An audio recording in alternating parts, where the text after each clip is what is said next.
पिछले शुक्रवार 10 नवंबर 2023 को राजस्थान के दौसा से एक ऐसी खबर बाहर निकल करके आया जो अभी देश में तूल पकड़े हुए, यहाँ तक कि वहाँ के सरकार पे भी सवाल उठ रहे हैं और यहाँ के पुलिस प्रशासन पे भी सवाल उठ रहे हैं। दरअसल घटनाएं कुछ ऐसा होता है जिसको जानने के बाद हर कोई लोग हैरान और परेशान हो जाते हैं।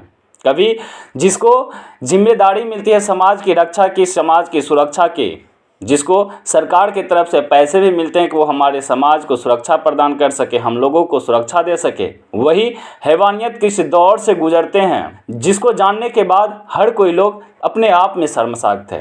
दरअसल दौसा के एक सब इंस्पेक्टर जिनका नाम होता है भूपेंद्र सिंह, वो अपने ही एक जान पहचान के पुलिसकर्मी के 4 साल की बेटी के साथ दुष्कर्म करता है और दुष्कर्म करने के बाद जब इस पूरी घटनाक्रम के बारे में उसके परिवार वाले को जानकारी होता है, फिर जो एक कहानी बन करके निकल करके आती है, तो वाकई में उस कहानी को जानने के बाद सारे लोग हैरान थे।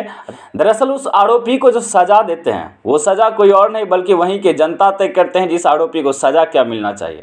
हालांकि ये मामला अभी तूल पकड़ी हुई है, लेकिन जानते हैं क्या थी पूरी कहानी। राधे राधे, नमस्कार, सत श्री अकाल, मैं हूं कोमल यादव। रोज़ की तरह कहानी का सिलसिला शुरू करते हैं। जो लोग भी हमारे चैनल पे नए हैं, अभी तक आपने चैनल को सब्सक्राइब नहीं किए तो चैनल को सब्सक्राइब कर दीजिए और कहानी अगर आपको अच्छा लगे तो लाइक ज़रूर कर दीजिएगा। ये कहानी है राजस्थान के दौसा का, जहाँ के रहने वाले एक पुलिस इंस्पेक्टर जिनका नाम होता है भूपेंद्र सिंह। दिन के तकरीबन 1 बज रहे थे। भूपेंद्र सिंह अपने घर पे आए थे कि तभी उसका नज़र पड़ता एक 4 साल की लड़की जो बाहर में खेल रहे थे। उसका पिता भी वहीं के पुलिस में काम करते हैं। तभी उसका नियत बिगड़ता और नियत बिगड़ने के बाद वो उस 4 साल की लड़की को बुला करके अपने घर ले जाते हैं और पहले तो उस लड़की को कुछ पैसे देते हैं और उस लड़की के साथ वो हैवानियत करता है और दरिंदगी करता है। दरअसल जब वो लड़की रोते हुए बिलखते अपने घर पहुंचते, घर पहुंचने के बाद जब उसका माँ उससे पूछती है रोने और बिलखने का कारण, क्योंकि उसके बदन पे जो कपड़े थे उस कपड़े पे कई जगह जो खून का निशान था। अब इस बातों को लेकर के जब उसका माँ पूछना शुरू करती आखिर क्या हुआ, कहीं तुम्हें चोट तो नहीं लगा, फिर जब वो लड़की पूरी घटनाक्रम के बारे में वो बताते हैं कि ऐसा ऐसा बात है, बाहर के जो पुलिस इंस्पेक्टर अंकल जी है वो मेरे साथ दरिंदगी किया, मेरे साथ हैवानियत किया।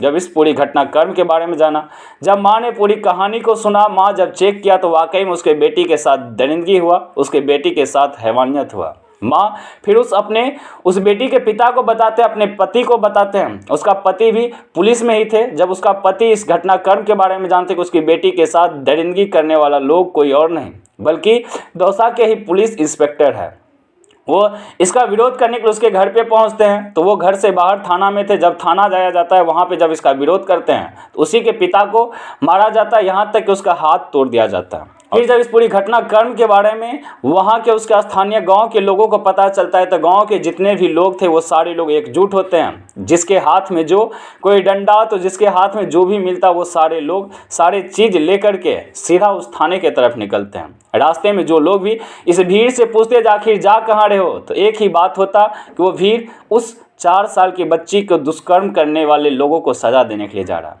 जो लोग भी इस घटनाक्रम को जानते वो सारे लोग उस भीड़ के साथ होते और फिर सारे भीड़ पहुंचते हैं वहां के थाना पे। और थाना पे पहुंचने के बाद सब इंस्पेक्टर को पता चला कि भीड़ आ गए हैं, तो फिर वो एक रूम में पैक हो जाते हैं। रूम को चारों तरफ से बंद कर लेते हैं, लेकिन भीड़ मानने वाला नहीं, भीड़ चारों तरफ से उसको घेरते हैं। फिर उस रूम में जो खिड़की लगा हुआ था उस खिड़की को तोड़ करके उस आरोपी को बाहर निकाला जाता है। और फिर जब उस आरोपी को बाहर निकालते हैं तो उस आरोपी को वहीं से पीटते हुए गाँव लाते हैं। और गाँव लाने के बाद मासूम लड़की की जो माँ होती है वो भी उस आरोपी के पिटाई करते हैं। दरअसल ये वीडियो अभी तक आपने इंटरनेट या सोशल मीडिया पे कहीं ना कहीं देखे ही होंगे, जिसमें एक महिला एक बुजुर्ग को पीटते हुए नजर आ रहा है। दरअसल अगर आप यहाँ पे उम्र का लिहाजा करेंगे, कहाँ उस लड़की की उम्र 4 साल और कहाँ उस सब इंस्पेक्टर की उम्र, तकरीबन अगर अनुमान लगाया जाए तो 45 से 50 साल से कम नहीं होगा। और फिर जब ये पूरी खबर के बारे में वहाँ के एसपी को पता चलते हैं, एसपी भी घटनास्थल पे पहुँचते हैं। हालांकि उस आरोपी को गिरफ्तार कर लिया जाता है और गिरफ्तार करने के बाद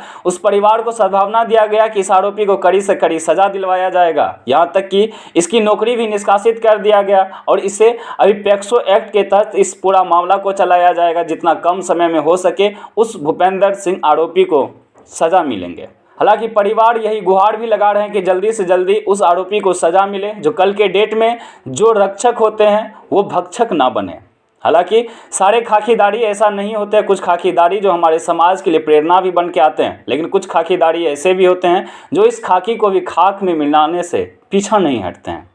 इससे पहले भी मैंने एक कहानी आपको सुनाया था जो हरियाणा का था, जिसमें एक महिला कांस्टेबल जो एक 20 साल के लड़का के साथ आए दिन उसके साथ रेप करता, उसके साथ दुष्कर्म करता। तो यहाँ पे भी आपने इस कहानी को सुने होंगे, लेकिन इस कहानी को सुनने के बाद आपका क्या राय है, इस आरोपी को क्या सज़ा मिलना चाहिए, ये आप कमेंट बॉक्स में ज़रूर बताइएगा। हालांकि इस कहानी को सुनाने का मकसद किसी को परेशान करना नहीं, किसी के दिल को ठेस पहुंचाना नहीं, बल्कि समाज में घट रही एक सच्चे घटना से आपको रूबरू करवाना है कि हमारे समाज में कुछ भेड़ियां ऐसे भी है जो अपने हवस की भूख मिटाने के लिए रिश्ते और मान मर्यादा को भी भूल जाते हैं। तो फिर मिलते हैं कल एक और नई कहानी के साथ। तब तक आप खुश रहिए, आप अपना परिवार का ध्यान रखिए। जय हिंद, जय भारत, वंदे मातरम।